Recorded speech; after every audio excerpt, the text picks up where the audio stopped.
I've not been successful up to this point in getting my chestnuts to germinate. However, I have a new method I'm going to try this year and think it's going to be good. This new method involves stratifying the chestnuts in sand. So first, we have to get a bucket with a lid and some sand. Where could I get some sand?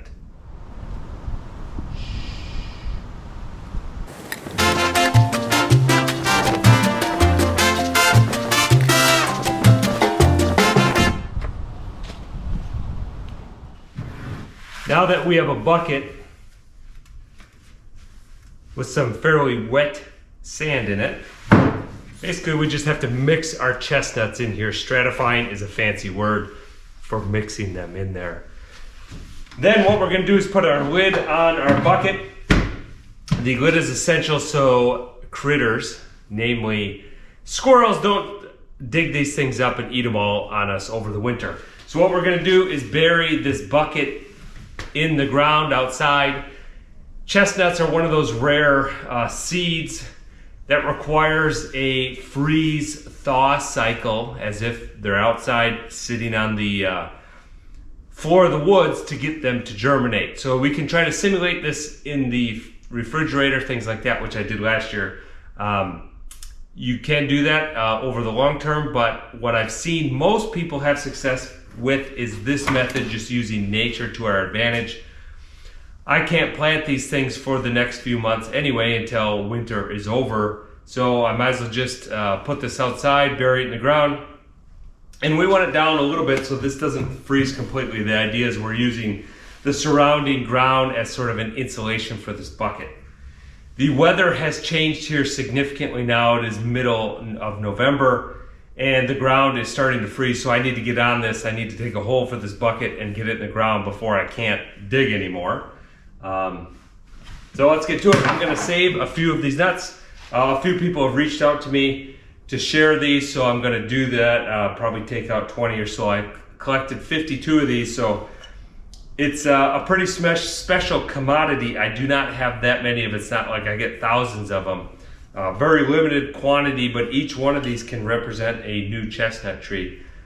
I've only got 3 that I found, and for the most part these trees are extinct, so these are pretty rare. But let's get them mixed up. Hopefully, come spring, we'll have 30 some trees or so to plant.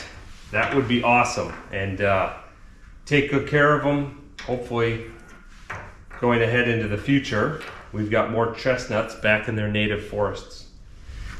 All right, I've got these chestnuts in here. I'm just gonna kind of roll this around, mix it up. You could use dirt. One of the reasons we're using sand is to provide a seed to soil contact. A lot of seeds need that to spur germination. The other thing is to provide some moisture, and you could do that with other dirt. You may run into rot issues a little bit more than the sand, but the main benefit of the sand is once these chestnuts germinate, they're gonna send out tender little shoots. They may be hard to separate from the dirt without damaging them. So the sand is much easier to separate once germination occurs, and then we can transplant them into the ground or into pots or something like that. So we'll see how this goes. And if you haven't watched my other videos, this is a pure American chestnut. I don't know why. There's 3 mature ones on my property, but there is. Just discovered them when clearing the land for our house. So pretty rare, but we're gonna try to make it a little bit less rare by getting these things to germinate and plant some more. So.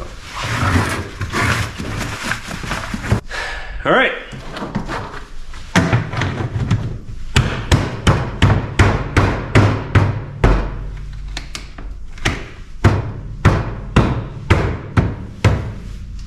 Let's get outside, dig a hole for this sucker and get it in the ground, forget about it for a few months, and hopefully we've got chestnuts to plant in spring. This seems like a good spot.